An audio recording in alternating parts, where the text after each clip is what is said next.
जो हृदयरोगावर चांगलं काम करतो, बीपी कमी करायला मदत करतो, इम्युनिटी वाढवायला मदत करतो, जंतुनाशक म्हणून काम करतो, वासाने काम करतो, जे तुमच्या नेहमीच्या जेवणामध्ये वापरलं जातं. पण चातुर्मासात मात्र वापरलं जात नाही असं एकमेव द्रव्य.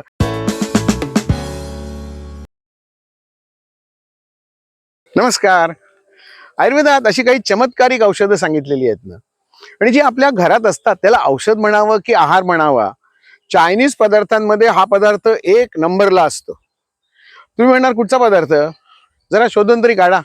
जो हृदयरोगावर चांगलं काम करतो, बीपी कमी करायला मदत करतो, इम्युनिटी वाढवायला मदत करतो, जंतुनाशक म्हणून काम करतो, वासाने काम करतो, गळ्यात त्याची माळ सुद्धा घालतात, किंवा गॅस कमी करायला मदत करतो, चरबी कमी करायला मदत करतो. सांगा बघू असं कुठचं द्रव्य असेल जे तुमच्या नेहमीच्या जेवणामध्ये वापरलं जातं.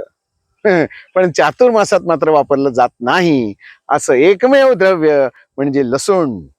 रसोन असं याचं संस्कृत मधलं नाव आहे. याचा दुसरा अर्थ माहितीये का रसोन शब्दाचा? रसोन म्हणजे एक रस ऊन असलेलं. ऊन म्हणजे कमी. एकूण चवी आहेत 6. माहितीये तुम्हाला सगळ्यांना? गोड, आंबट, खारट, कडू, तिखट आणि तुरट. तर त्याच्यातला जो आंबट चव आहे ना, ती या रसोन मध्ये नाही. म्हणून एक रस ऊन असलेलं असं 5 चवींचं हे जे रसोन द्रव्य म्हणजे लसूण आहे आपली घरातली, ही लसूण अत्यंत चांगलं काम करते. आणि म्हणून आयुर्वेदात असं सांगितलेलं आहे की जेव्हा तुम्हाला लसूण वापरायची असेल तेव्हा ती आंबट पदार्थांबरोबर वापरा.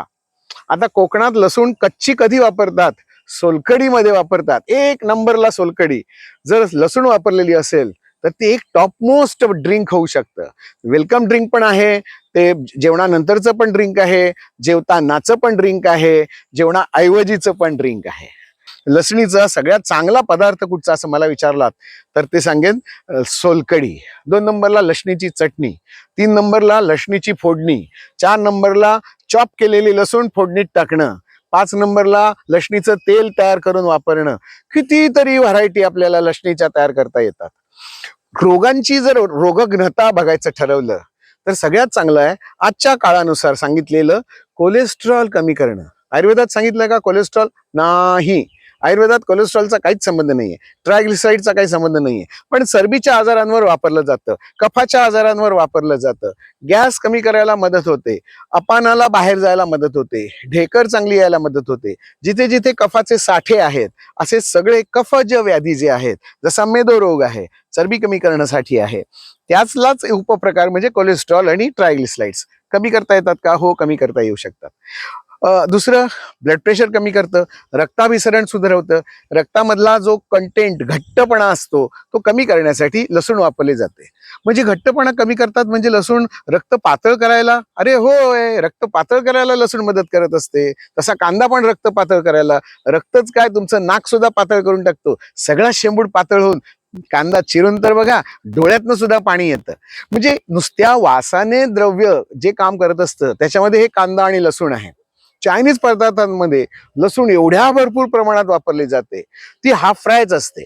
त्याचं वरचंच जे कवच असतं ना तेवढंच भाजलं जातं, आणि बाकी लसूण जी असते ना ही त्या जेवणामध्येच मिसळली जाते.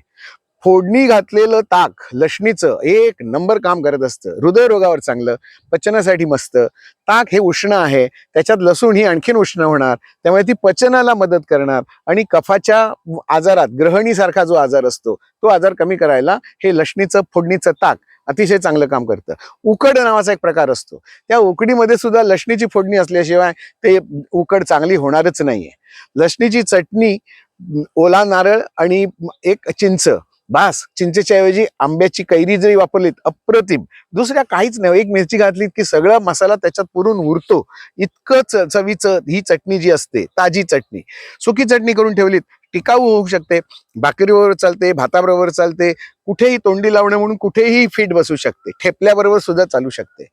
लसणीचा आणखीन एक उपयोग आपण कुठे करतो माहितीये? गळ्यात माळा करून घालतात. लहान मुलांना जर सर्दी, खोकला, ताप किंवा इन्फ्लुएन्झा किंवा कोरोना सारखी लक्षणं जेव्हा असतील ना तेव्हा लसणी सोलायच्या आणि त्याची माळ गळ्यामध्ये अडकवून ठेवायची. त्याचा जो वास राहणार आहे ना त्या वासामुळे मुलांची प्रतिकारशक्ती वाढायला मदत होते. त्या लसणीमधनं बाहेर पडणारा जो वायू असतो, एक गॅस असतो, त्या गॅसमुळे तुमचं नाक, तुमचं सायनस, कानाची छिद्र, तोंड यामधनं जी हवा आत जाणार आहे त्याच्यामध्ये हा लसणीचा जो फ्लेवर असणार आहे त्याच्यामध्ये पोटॅशियम, मॅग्नेशियम हे सुद्धा जे धातू असतात हे व्होलॅटाईल स्वरूपामध्ये आपल्याला त्याच्यातनं सुद्धा मिळू शकतात. लसूण काही जणांना खूप बाधते आणि म्हणून मग काय करायचं, तुपामध्ये फ्राय करून घ्यायची. शॅलो फ्राय केलेली जी लसूण असते ही सुद्धा चांगलं काम करत असते. कोशिंबिरीमध्ये, भेळेमध्ये, पोह्यांमध्ये लसूण कॉन्ट्रा इंडिकेटेड, वापरूच नाही असं सांगितलेलं आहे. फ्लेवरच बदलून जाईल.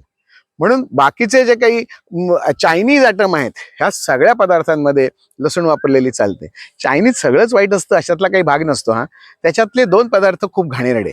एक आहे ते अजिनोमोटो, दुसरं फूड कलर्स आणि त्यातलं व्हिनिगर. ह्या तिन्ही पदार्थांना आपण सैंधव मिठाने, लिंबाच्या रसाने बदलवू शकतो. जे चांगलं आहे ते जर आपण करावून घेतलं. आता लसूण त्याच्यात एवढासा जर तो काय राईस असेल ना, बुटभर असतात लसणी, आमच्याकडे 4 लसणींवरच भागवून घेतलं जातं. मग हे लसूण अत्यंत चांगलं काम करतो. इम्युनिटी वाढवायला पण चांगलं काम करतोय. नुसता पाण्यात काढा करून घेतला तरी चालतो. रसोन सिद्ध दूध असं एक आयुर्वेदात रसायन सांगितलेलं आहे.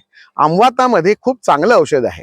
काय करायचं तर 1 कप दूध घ्यायचं, त्याच्यामध्ये 1 कप पाणी घालायचं आणि 1 लसणीची पाकळी घालायची, ठेचायची आणि घालायची, उकळवायचं आणि 2 कपाचं 1 कप करायचं.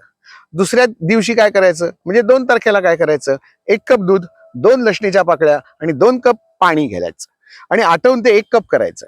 लसणीचा पाकळ्या टाकून दिला तरी चालतील, हे दूध नुसतंच प्यायचं.